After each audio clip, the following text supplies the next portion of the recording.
My name is Reagan Ellery. I worked in the county assessor's office in Harnett County, which is not a county most people have heard of, and which is, in most respects, exactly as uninteresting as it sounds. I am recording this because I have been asked by two separate people not to record it, which is, in my experience, the most reliable indicator that a thing should be recorded. I want to be careful about how I describe what happened, because I have spent the last several months watching my own account drift in my memory toward the dramatic, toward the kind of shape a story wants to take when you've told it enough times.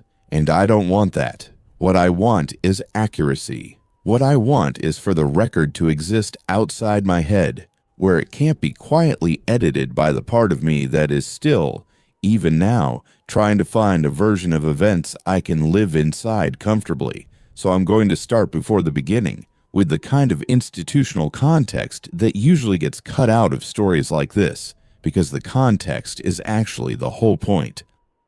Harnett County maintains approximately 340 miles of secondary road, not state routes. Those belong to NCDOT and are not our problem. Secondary roads, the county maintained gravel and paved routes that connect farms to highways, that run between townships, that serve the 20 or 30% of the county's population that lives outside incorporated areas. My job, for 7 years before any of this started, was to maintain the parcel and road segment database. When a road changed, I updated the record. When a road was abandoned, I filed the abandonment documentation with the Register of Deeds. When a road was newly built or reclassified, I entered it into the GIS layer. It was a job that required precision and a tolerance for repetition, both of which I have in abundance. I am not a dramatic person.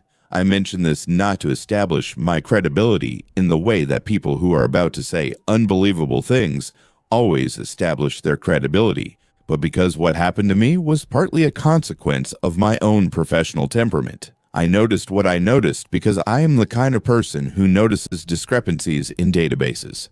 That's the whole mechanism. There's no special sensitivity involved, no intuition, no fate. I was just thorough, and thorough turned out to be the wrong thing to be. The discrepancy first appeared during a routine audit in the second week of November, 3 years ago. Every year before winter, our office runs what we call the Seasonal Road Review, a cross-check of current road status against the county's maintenance schedule and the GIS layer to make sure the database reflects any changes made during the construction season and to flag any segments that are scheduled for closure. This is relevant because Harnett County has 11 roads that carry seasonal closure designations, meaning they're officially closed from roughly November 15th to April 1st, give or take, depending on weather conditions. This is normal. Every county in this part of the state has seasonal closures. The roads in question are typically unpaved segments on ridgelines, flood-prone bottomland routes, or old farm access tracks that see minimal traffic and aren't worth maintaining through a full winter. The closure list I was working from was current, compiled from the maintenance department's records and updated each year. 11 closures. I was running the cross-check against the GIS parcel layer and the historical road segment files, which is a secondary step, a quality control measure to make sure we weren't carrying closures on segments that had been formally abandoned or transferred. 10 of the 11 segments checked out exactly as expected. The 11th, designated SR-77 alternate, or SR-77A, in the northern part of the county, returned a flag I hadn't seen before. The flag indicated that the segment existed in the closure list and in the GIS layer, but did not appear in the current parcel database as a maintained road segment, which is unusual but not unheard of. Sometimes a road gets grandfathered into the closure list and maintenance rotation without ever having been properly entered as a formal road segment. Clerical drift.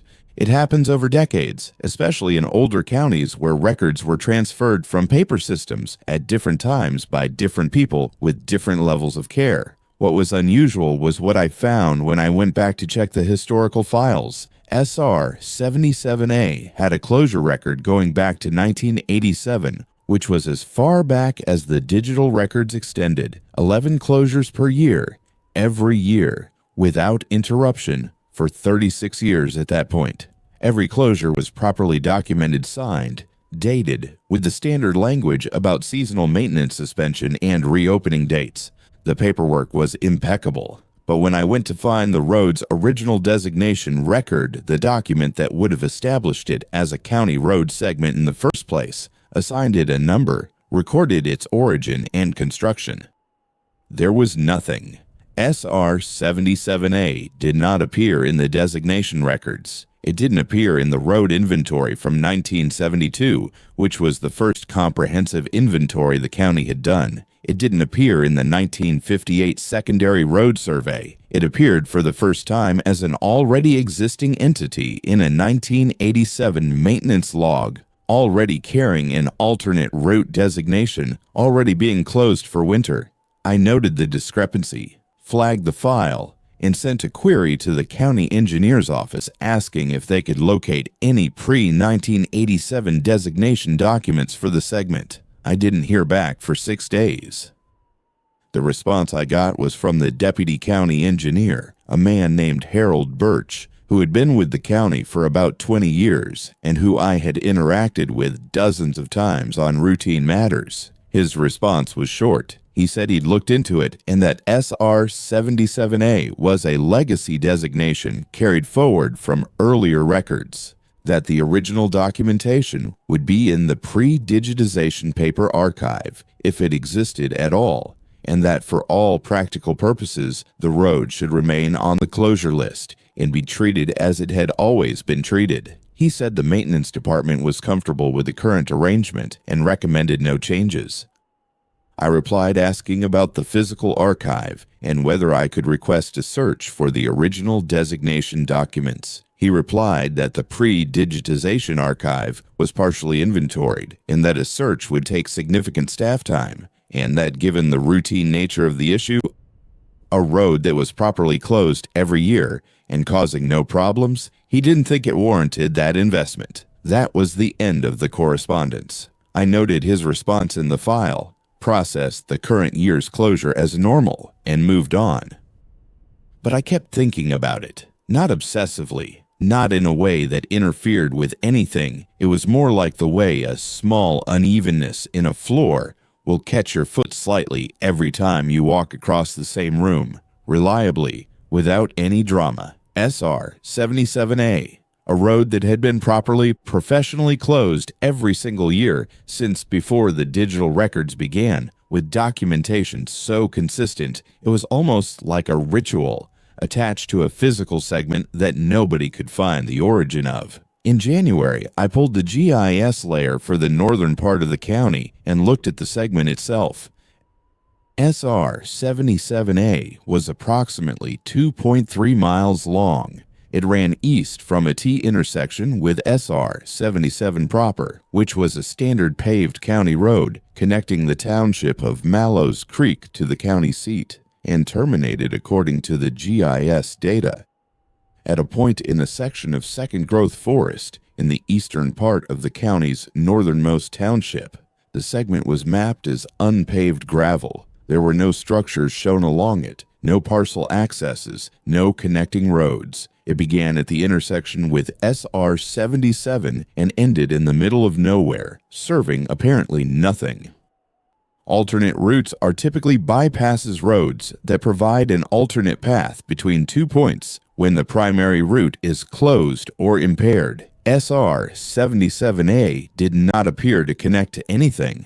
It didn't run parallel to SR 77 and rejoin it. It simply branched off and terminated. This was not how alternate routes worked. I looked at the neighboring county's GIS data because the eastern end of the segment was close to the county line. The neighboring county, Verrill County, showed no road connection at or near that point. The segment ended at what appeared to be a fence line or property boundary, and that was it. I noted this in the file and let it sit. In February, out of thoroughness and not much else, I submitted a formal FOIA request to the North Carolina Department of Transportation's Historical Records Division, asking for any state highway records referencing SR 77A in Harnett County. I made clear this was a routine administrative inquiry. The response arrived in late March and said that NCDOT had no records pertaining to a route designated SR 77A in Harnett County. They included a note clarifying that alternate designations for secondary roads were county administered and that county records would be the authoritative source. I noted this in the file. Spring came. The closure lifted, as it did every year on April 1st. I processed the reopening and moved on. I want to be honest about what happened in the months between March and the following October because it's part of the account. What happened is that I became quietly preoccupied with a dead-end gravel road in the northern part of a county most people have never heard of.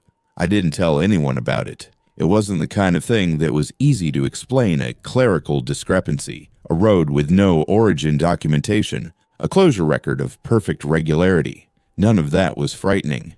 None of it was even particularly interesting to anyone who didn't work in land records.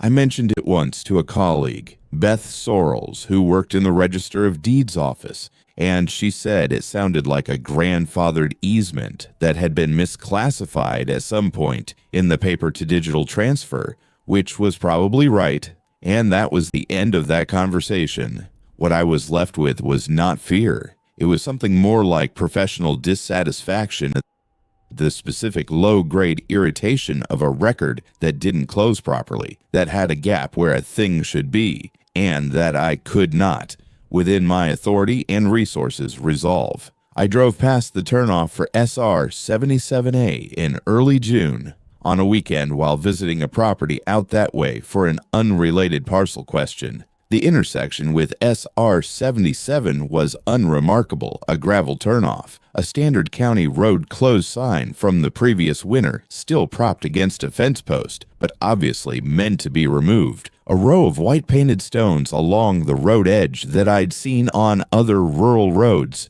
and which had no particular significance. The road itself disappeared into a line of trees about 50 yards in. It looked like every other rural county road I had ever seen. It looked completely normal. I kept driving. The thing that changed everything was an old map.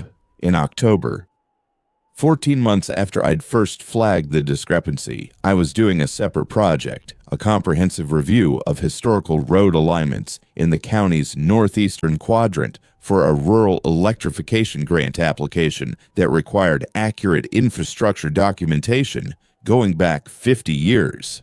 This meant pulling physical maps from the county's historical records room, which occupied a back section of the basement of the county administration building and which contained, among other things, a full set of USGS topographic quadrangle maps from multiple decades. I pulled the 7.5-minute quad map for the northeastern corner of the county. The sheet covered the area that included SR 77 and its surrounding road network. It was dated 1961. SR 77A was on it. Not just on it, it was labeled, which was unusual for secondary roads on USGS quads from that era, which typically showed road alignments without route numbers. Somebody had added a hand-lettered label directly onto the Mylar overlay, the kind of annotation that field surveyors or county engineers would sometimes add to working copies of topo sheets. The label read 77-ALT/seasonal/do not survey. Do not survey. That was not standard language. Seasonal closures were common and would sometimes be noted on working maps. But do not survey was not a maintenance instruction. Survey work and road maintenance were separate functions. An instruction not to survey a road on a working map copy suggested that someone, at some point before 1961, had specifically decided that SR 77A should not be included in any formal survey process, meaning its origin, alignment, or condition would not be officially documented. I stood at the light table in the records room for a while, looking at those 3 words, trying to find a benign administrative explanation for them. I could find several. Property dispute, boundary ambiguity, a private easement arrangement that predated the county's formal road system and hadn't been properly resolved. All plausible, all consistent with the pattern of a road that existed in practice, but not cleanly in any record. But I had also, by this point, spent over a year accumulating small irregularities around SR 77A, and this was the first one that felt like it had been put there on purpose. I made a copy of the quad map well within my authority, given the project I was working on, and took it back to my office. Over the following 2 weeks, I pulled every USGS quad that covered the northeastern quadrant of the county from every decade available: 1938, 1953, 1961, 1974, 1988. I also pulled the county's own working map copies from the same periods, where they existed. SR 77A appeared on every single one. On the 1938 sheet, it appeared without a label, as an unmaintained track shown as a dotted line, which on USGS maps of that era indicated a road or track of uncertain status. On the 1953 sheet, it appeared as a light dashed line with a notation I couldn't fully read, something abbreviated. The mylar cracked along that edge. On the 1961 sheet, the one I'd already found, the Do Not Survey annotation. On the 1974 sheet, it appeared as a solid line, meaning by that point someone had classified it as a road rather than a track with no annotation, but with a small symbol I didn't immediately recognize next to it, a simple circle with a line through it, which I eventually identified as an old USGS convention for a seasonal or intermittent feature. On the 1988 sheet, it appeared exactly as it appeared in the current GIS layer,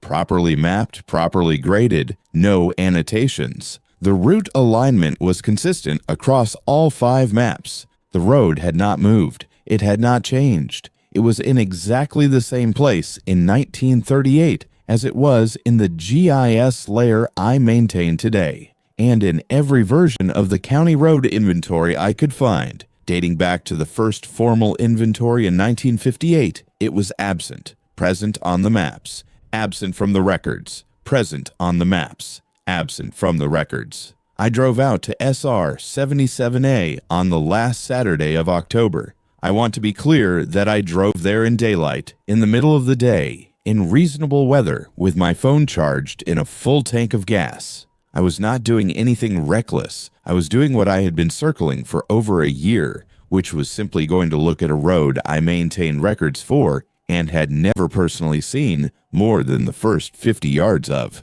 The closure signs weren't up yet. The seasonal closure didn't take effect until November 15th. I was well within the legal window. I parked at the intersection with SR 77 and walked in.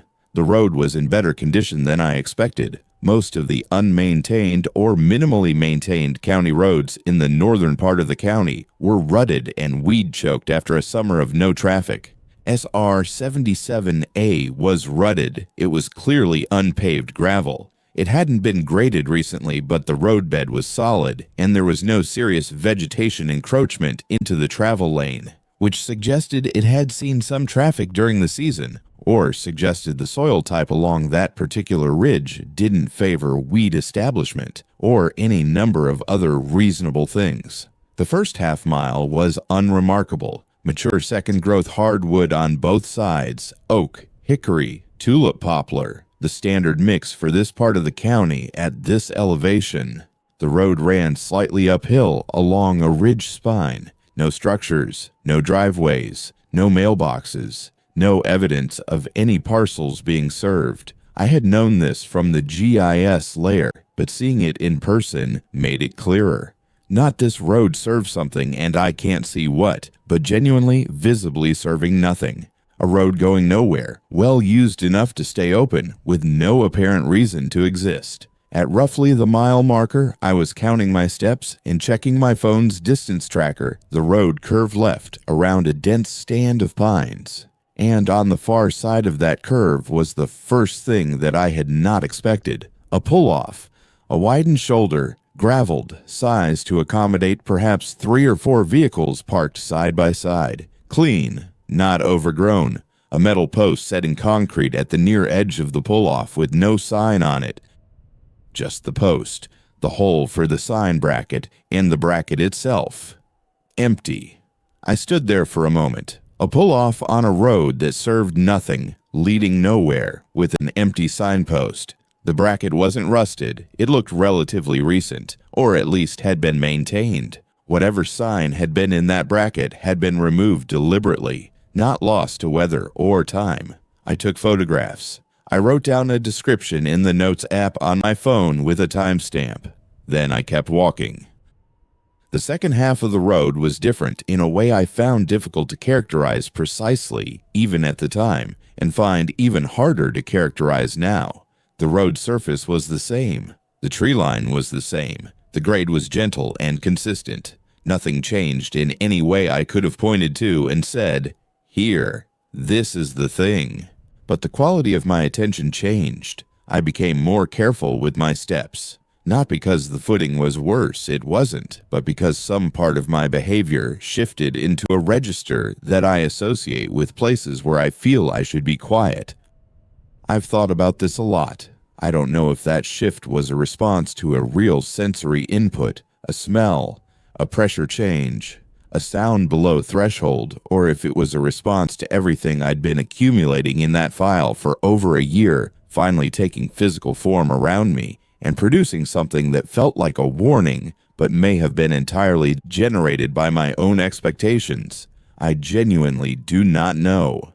I am telling you what happened, not what it meant. The road ended at what the GIS data had mapped as its terminus, approximately 2.3 miles from SR 77. The end was demarcated by a low bar gate, tubular steel, painted green, the standard county gate style, the kind used at trailheads and at seasonal closures across the entire road system. It was secured with a padlock. On this side of the gate, the gravel road surface. On the other side of the gate, a continuation of what appeared to be the same road, unpaved, the same grade, extending into the tree line beyond.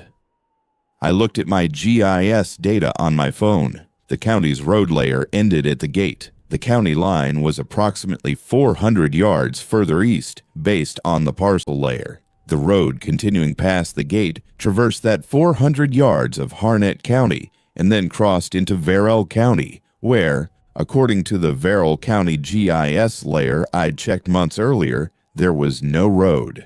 The gate was padlocked with a county-style lock, a laminated brass padlock, the standard procurement item our department used on all road infrastructure. I photographed it. I photographed the road beyond the gate. I photographed my own phone screen showing the GIS layer terminus at my exact GPS coordinates. Then I stood at the gate for a while, which I'm going to describe as accurately as I can. The road beyond the gate was used. I could see that clearly. The wheel tracks in the soft soil on the far side of the gate were fresh. Not from this day, but from this season. The compressed earth in the track lines had that characteristic density of regularly traveled ground. The vegetation between the tracks was worn to bare soil, not by mowing, but by passage. Something was using that road, past the county's gate, past the county's terminus, into ground that, according to every record I maintained, did not contain a road. I did not go past the gate. I want to be clear about that. I stood at it for perhaps 5 minutes, looking at the tracks and the tree line and the nothing I could see beyond them, and then I walked back to my car. That night, I called my older brother Dane, who is the person I talk to when I'm trying to think through something I can't resolve on my own. Dane is a civil engineer in Charlotte and is approximately as practically minded as I am, which is to say very. I described what I'd found the full 14 months of it, and I could hear him listening carefully, which is what he does when something is actually interesting to him rather than when he's just being polite. When I finished, he said, "So you have a road that's been continuously closed for at least 60 years on paper, has no origin documentation, has maps that say don't survey it, and someone's been driving on the far end of it past the county line. I said yes. He said, "What does Verrill County say?" I said I hadn't contacted them. He said I should. He also said, and this is the part I think about more than any other single moment in this account, "Reagan, the closure every year, does it happen automatically, or does someone sign off on it?" I said someone signed off on it. The county engineer's office initiated it, and the county manager's office approved it. Every year. Dane said, "So someone in that office knows what this road is, or they're signing off on something they don't know what it is. And either way, nobody's told you." I contacted Verrill County's GIS office in the first week of November, framing the inquiry as part of my routine Northeastern Quadrant review for the grant project, which was technically still ongoing and provided legitimate cover. I asked if they had any road segment data for the area near the Harnett County line in their northern township.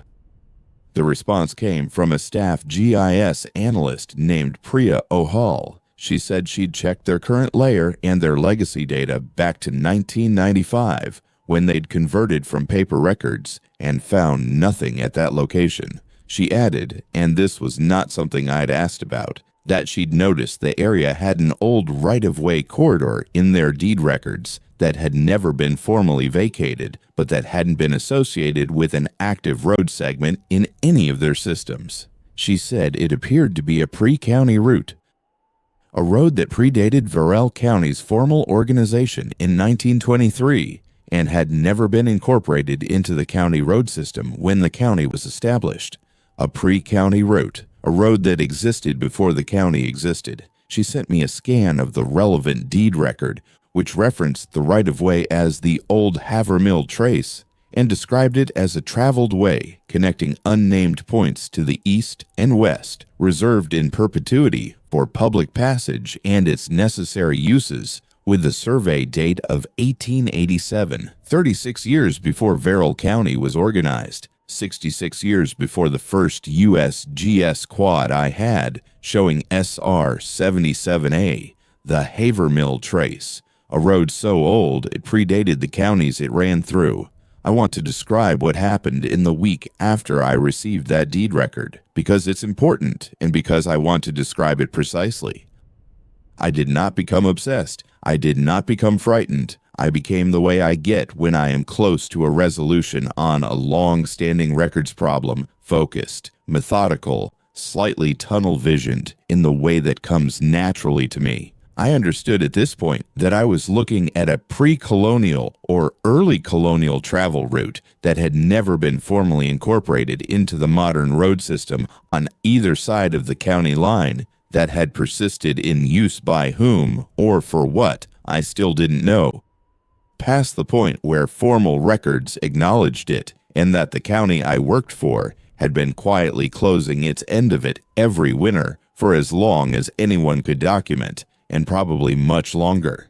The question I was working on was, why close it at all? An unincorporated route that served no current function, that no parcel accessed, that wasn't maintained, why not just let it sit? Why initiate formal closure paperwork every November, reassign maintenance status, generate documentation? If the goal was to make the road invisible, the closure documentation was actually making it more visible, not less. Every year, Harnett County was confirming in writing that SR 77A existed and that someone had decided to close it. Unless the closure wasn't about making the road invisible, unless it was about something else. I went back to the closure records, all 36 years of them in the digital system, plus whatever paper records I could find predating 1987. The paper records, it turned out, were in the physical archive, not labeled SR-77A, because that designation hadn't existed before 1987, but labeled with a set of coordinates and the note Mallows Creek North Spur and the same boilerplate seasonal closure language. I found paper closure records going back to 1962, every year, without interruption. The opening dates were variable, some years April 1st, some years as late as April 15th, depending on weather. The closure dates were invariable. Every single year, the closure was initiated on the same date, November 14th, with an effective closure time of sunset on November 14th, not November 15th, which was the standard first day of closure for all other seasonal roads in the county. Not a variable date based on the first hard freeze or the first snowfall forecast, which was how some of the more weather-sensitive closures were handled. November 14th, every year, for at least 60 years of paper records. I looked at what was significant about November 14th. There was nothing. No local event, no historical occasion, no agricultural or climatic significance I could find. The date had no particular meaning in any reference I could locate. It was a day the county had been closing this road on, consistently, for longer than anyone currently working for the county had been alive. I called Harold Birch directly on a Thursday afternoon. Not an email, not an official inquiry. I called his office line and asked if he had a few minutes. He did, or said he did. I told him I'd been doing additional research on SR 77A for the grant project and had found some historical material I wanted to ask him about. I told him about the pre-county right-of-way, the Havermill Trace, the deed record from Verrell County. I told him the closure record went back in paper at least to 1962 with a consistent closure date of November 14th. There was a pause. Then Harold said, "Reagan, I appreciate the thoroughness. That's really good work. But I want to make sure we're managing our time on this project appropriately. And I'd say you've done more than enough documentation on this one to satisfy the grant requirements. I'd recommend putting it to rest." I said, "Do you know why it's November 14th? He said, "I couldn't tell you. That information would be well before my time." I said, "Does someone currently in the county know why?" He said, "Reagan, I've been in this office 20 years and I have not had a single constituent complaint about SR 77A in that time. Nobody's trying to use it. Nobody's suing us over it. The road does not create problems and our current process handles it just fine." I'd let it go. Then he said something I've thought about every day since. He said, "The closure works because we do it. Don't look at why." And then he said he had another call coming in and ended the conversation. The closure signs went up on SR 77A on November 14th, as they did every year. I know because I drove past the intersection on the morning of the 15th, and the signs were there. The standard orange road closed signs on their A-frame stands at the SR 77 turnoff, plus a second set I could see about 30 yards in, plus the seasonal closure notice affixed to the fence post with a zip tie. All standard, all as they appeared in every photograph in the closure documentation file, going back as far as photographs had been taken. I sat in my car at the SR 77 intersection for 10 minutes. The closure works because we do it. Don't look at why. What Harold had said was not a threat.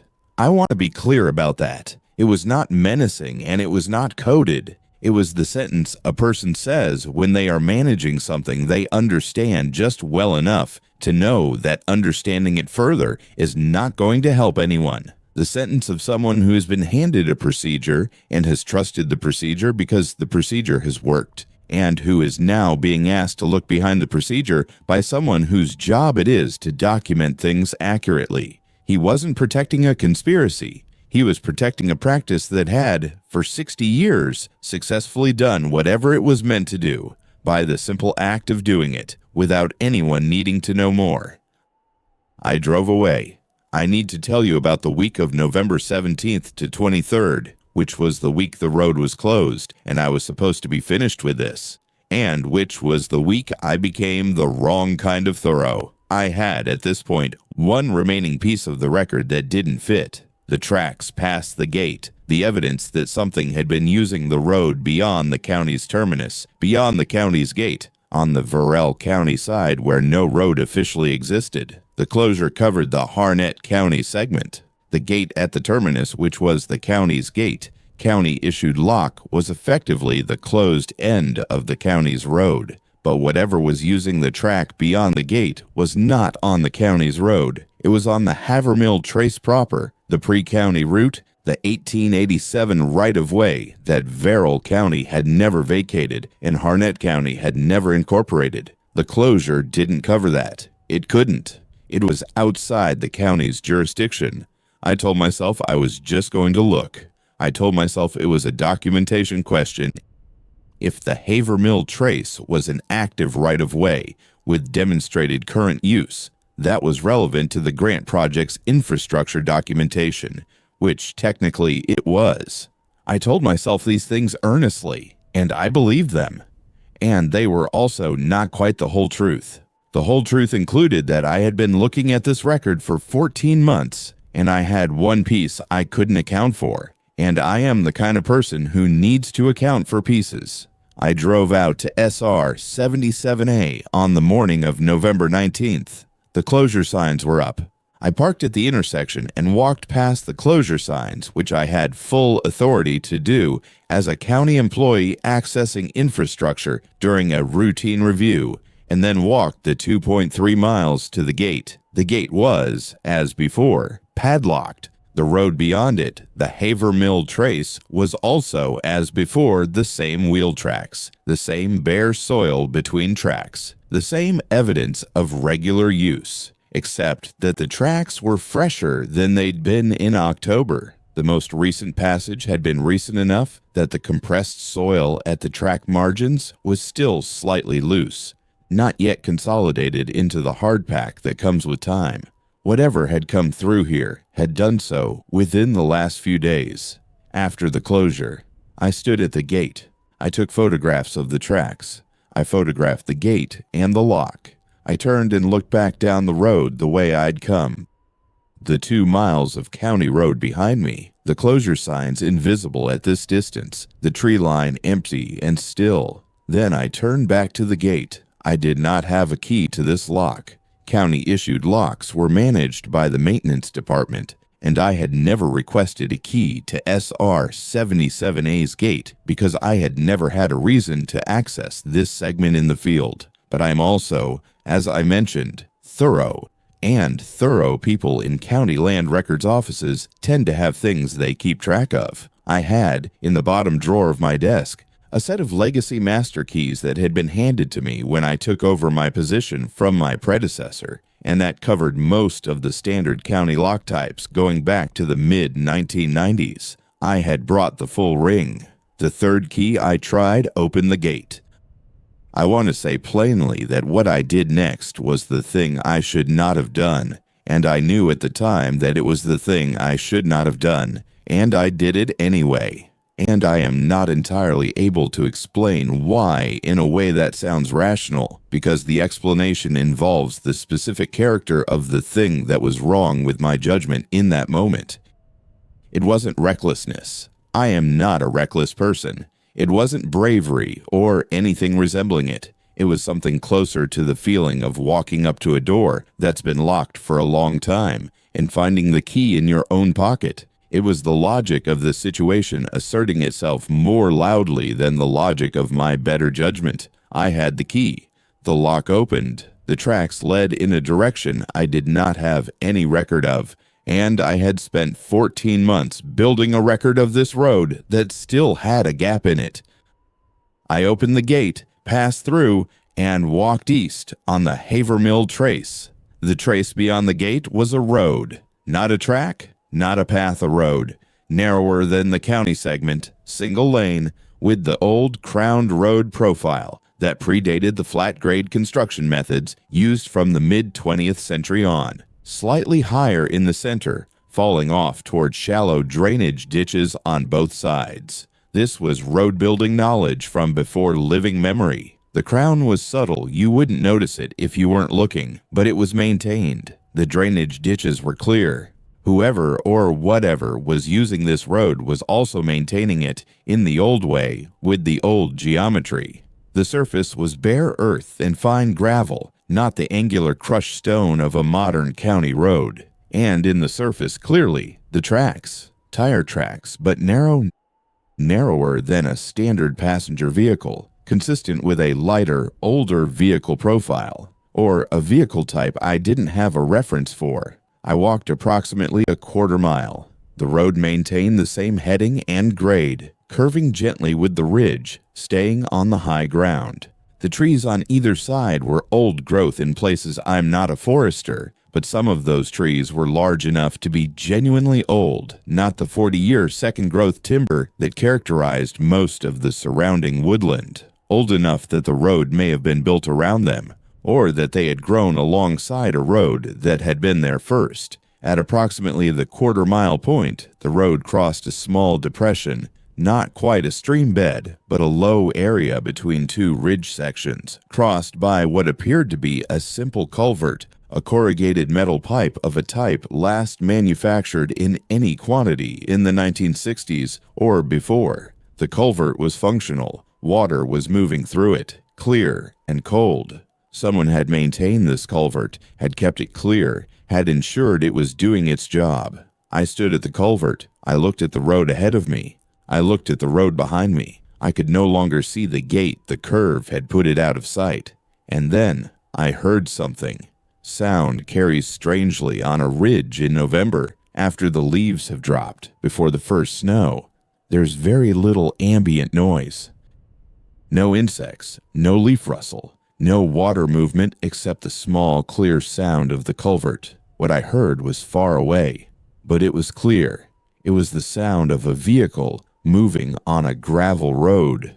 Not a modern vehicle's sound profile, not the smooth, high-frequency tire noise of current road surfaces and current tire compounds. This was the sound of a heavier, slower vehicle moving on a rough surface with the deeper mechanical vibration of an older engine. I know what old vehicles sound like. My grandfather kept a working 1948 farm truck until I was in my 20s, and the sound of that engine is not something I've ever forgotten. This was in that register, not identical but familially similar, heavy, unhurried, competent. The sound was coming from the east, from further up the trace, from the direction I hadn't been yet. I stood completely still and listened. The vehicle was moving at a consistent speed, not approaching, not receding, maintaining position at roughly the same distance, as if it were traveling parallel to where I was standing rather than toward or away from me, moving along a route that ran roughly parallel to the trace I was on, inside the tree line, not visible. This made no sense topographically. The ridge ran east-west. The trace ran east-west. If there was a road parallel to the trace, it would need to be on a different ridgeline, and there was no other ridgeline visible in that direction, just a slope falling away to the south. A vehicle moving south of me at this elevation would be driving on slope grade, not on a road. I listened for perhaps 2 minutes. The sound maintained the same quality, the same distance, the same steady mechanical patience. Then it faded, not into silence, but into the ambient background of a winter forest, as though it had moved to a distance that placed it just below the threshold of reliable hearing. I turned around and walked back to the gate. I locked the gate behind me. I walked back down the county road. I got in my car and drove to the county seat and sat in the parking lot of the administration building for 45 minutes before I went inside. What I was doing in those 45 minutes was trying to hold the pieces in a way that made sense, and finding that they almost did but not quite, and trying to determine what almost but not quite meant about what I should do next. Here is what I had: a pre-county road in continuous use, maintained by someone who knew old road geometry, with a maintained culvert last manufactured before 1970, accessible by a county gate with a county lock, closed by that county gate every year on November 14th, a closure that worked because it was done. A vehicle, or something like a vehicle, moving east of the closure on the trace during the first week after the closure took effect. The closure worked because it was done. What did the closure do? It blocked the trace from the west, from the county road network, from the populated part of the county, from the direction of ordinary traffic. It didn't do anything about the east end. It didn't close the Varell County section. It didn't gate the far end of the trace, assuming the trace had a far end. What if the closure wasn't about keeping people out of the road? What if it was about keeping traffic on the road from coming out? I went back to the 1887 deed record, reserved in perpetuity for public passage and its necessary uses. I had read this as standard easement boilerplate. Now I read it again more carefully. Public passage. Whose public? What passage? And its necessary uses. Uses of what? The road? Or uses of passage itself? I searched the Verrill County Deed Index for any other records associated with the Havermill name. There were 3. One from 1891, a timber rights conveyance that referenced the trace as a passage boundary for timber removal. One from 1904, a farm partition that described the trace as the eastern boundary of a parcel, and noted that the land east of the trace was not subject to this deed, nor to any deed of record. And one from 1923, the year Verrill County was organized, a resolution of the county commissioners noting that the Havermill trace had been assessed and found to be outside the scope of county infrastructure and would remain unincorporated as a matter of record. Not outside the county's jurisdiction, outside the scope of county infrastructure, a distinction that, when I stared at it, meant something slightly different. Not that the county couldn't maintain it, but that the county had assessed it and determined that it was not the kind of thing county infrastructure covered. The land east of the trace was not subject to any deed of record. I sat with that sentence for a long time. Land that isn't subject to any deed of record isn't unowned. It isn't wilderness or public land wilderness, and public land have their own records, their own designations. Land with no deed of record is land that exists outside the formal system entirely. Land that has not been incorporated into the property system that the county and the state and the federal government all recognize. Land with no record is not land that was forgotten. It's land that was never entered. Land that someone at every step of institutional expansion into that territory declined to enter into the system. The trace was the boundary. On one side, land that had owners and deeds and records. On the other side, land that had none of those things and never had. And the trace itself was the interface. I went home that night and made myself eat dinner and watch television and behave like a person who was not spending all of her available cognitive capacity reorganizing a set of facts into a shape that remained, no matter how many times she reorganized them, profoundly strange. I called Priya O. Hall at Verrill County the next morning. I thanked her again for the deed record she'd sent and asked if she could tell me anything more about the area east of the Havermill trace, whether the county had any records for that land, any assessment records, any timber or mineral rights records. She checked. She came back and said, "That's interesting. There's nothing. No parcel numbers, no tax records, no assessment history. It shows as an unincorporated area in our system, but it's just blank, like it was never entered." I asked how large the blank area was. She checked the layer. She came back and said, "That's a lot of blank. I'm looking at maybe 1,300 acres with no record. In this county, that's not normal. Even remote woodland has tax parcels." I thanked her and ended the call. There are things I did after that conversation that I will describe briefly and then set aside, because they took several weeks and produced a substantial amount of material that is largely consistent with what I've already described and adds granularity without changing the fundamental shape of what I found. I submitted additional historical record requests. I corresponded with a historian at the state archives who specialized in pre-county land records. I found one reference to the Havermill trace in an 1849 county surveyor's report for what was then an undivided territory, which described it as the Old Ridge Road, used by the locals for seasonal passage, not surveyed. Seasonal passage, not surveyed, in 1849. How old is a road that, in 1849, was already old enough to be described as the Old Ridge Road? The historian at the state archives, when I described the area to her without mentioning the blank parcel records or the sounds I'd heard, said, "That area has an interesting history. There are a few zones like that in the state places where the European survey grid just didn't take for various reasons. Sometimes it's because the terrain made survey work impractical. Sometimes it's because the community living in the area at the time of county organization had enough political weight to stay out of the county system. Sometimes," and she paused, in the way that academics pause when they're deciding how much to say. "Sometimes the surveyors just didn't go there." I asked why surveyors wouldn't go somewhere. She said, "Usually because someone told them not to, or because enough of them came back from a survey attempt with nothing usable that it became standard practice not to try." I've seen notes in antebellum survey records that say things like, "This ground does not run," meaning the instruments weren't giving coherent readings. Compass variation, which was a real problem in some geologically irregular areas. Could be that. Could be other things. I asked what other things.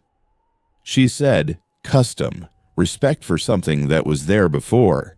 A lot of 19th century surveying practice was shaped by things we don't have: clean documentation of informal agreements, local knowledge that didn't get written down. The formal record isn't always the whole record. In mid-December, I received an envelope in the office mail. No return address postmarked in the county. Inside was a single sheet of paper, not a letterhead, just a plain white page with a typed message that read, "The road is closed for a reason that is sufficient." It has been closed for long enough that the reason has been forgotten by the people who close it, but the closing still works because it is done correctly and at the right time. You have been past the gate. This is noted. The road knows who has walked it. Nothing will come of this if you complete the closure correctly this year, and every year you remain in your position. The closure is the sign at the intersection, the sign at the first quarter mile, the gate locked, and the date observed. The date is the date. Do not vary the date. You are now the person who knows why. You are asked to carry this without adding to it. I read this several times. I turned the paper over. Nothing on the back. I looked at the envelope again. Standard security envelope, typed address label, county postmark, no indication of sender. You are now the person who knows why. I had been handed a procedure. I need to tell you what I felt when I read that letter, because I think it's the most important part of this account, more important than any of the facts I've described. I didn't feel fear. I felt something that I can only describe as relief, which disturbed me then and disturbs me now. The relief of a record that had finally closed. 14 months of a discrepancy that had not resolved, and now it was resolved not in the way I'd expected, not into a clean administrative explanation, but into a thing that had its own internal logic and its own completeness. The road was there. It had always been there. Something used it. The something used it seasonally from the east, and the county had been closing the western gate every November 14th for, based on what I now knew, at least 170 years, because that was when whatever used the road used it most, or most closely, or in ways that made the interface point at the end of SR 77A something that needed to be sealed. And now I was the person who knew that. Not because I'd been chosen, but because I'd been thorough, and the letter had found me the way water finds a gap, not maliciously, not deliberately, just inevitably, following the path of least resistance to the person who was already holding the file. I processed the closure correctly that year, and I have processed it correctly every year since. November 14th. Signs at the intersection, signs at the quarter mile, gate locked. I have the key on my keyring now, alongside my office keys and my car key, where I will not lose track of it. I have not gone past the gate again. I will not go past the gate again. I have added one item to the closure documentation file in a section I created called Historical Background and Procedural Notes, which describes the Havermill Trace, the pre-county right-of-way. the deed records, the old maps, and the correct closure procedure. I have not described the vehicle sound. I have not described the letter. I have described only what can be verified, the route's history, its continued use, the correct administrative process. When I am gone from this job, retired or transferred or dead, whoever takes my position will find that file. They will read the historical background. They will understand that this closure has a history, that the date matters, that the procedure is not arbitrary. They may not know why, but they will know that the why is there, and that the procedure works because it is done. Harold Birch, I now understand, received something similar when he took his position. He chose wisely to hold it without explaining it. I am choosing to document it because documentation is what I do, and because I believe a record that exists is more durable than a practice that exists only in the memory of the person currently holding it. The road is closed. It will be closed again this November 14th, and the November after that, and every November after that, as long as someone in this office understands what they are closing and why the closing matters. Something uses that road. It has used it for longer than this county has existed. It uses it in ways that are consistent with passage, with travel, with transit, with the movement of things from one place to another through terrain that is, on one side, inside the record, and on the other side, outside it entirely. The closure is the agreement. We close our end, and whatever moves on that road moves on its end, and the interface stays sealed, and nothing crosses in either direction. We don't go east. It doesn't come west. The gate is the line. It has worked for 170 years. It works because it is done correctly, at the correct time, and by someone who understands what they are doing. I am that person now. I am asking you if you are reading this because you hold this position after me to be that person too. The date is November 14th. The signs, the gate, the lock. Don't vary the date. Don't go past the gate. Don't look at why. The closure works because we do it. I am recording this in late October. In 3 weeks, I will drive out to SR 77A with the closure signs and the lock check, and I will perform the procedure as I have performed it every year for the last 3 years. I will do it correctly, and I will do it on time. Last year, on the morning of November 13th, I drove past the SR 77 intersection on my way into work. From the road, I could see the turnoff. There were wheel tracks at the intersection, fresh ones, entering SR 77A from the west, from the direction of SR 77 proper, from the county road network, from the direction that should not have any traffic on it, because this was an unmaintained rural spur serving nothing. Someone had driven in the night before my closure, 1 day early. I processed the closure on the 14th, as required. Signs, gate, lock. I documented the tracks in the file as evidence of pre-closure access, likely recreational off-road vehicle activity. The standard language, the language that covers the gap between what can be documented and what actually happened. The tracks did not reappear after the closure. The closure worked. I did not sleep well for the rest of that winter, and I am sleeping less well this October than last. And when I drive past the intersection on my way to work in the mornings, I look at the turnoff and I look away. And I am trying, as I have been trying for 3 years, not to do the arithmetic on how many times something on the eastern end of that trace has come close enough to the gate to leave marks and retreated when the gate was locked.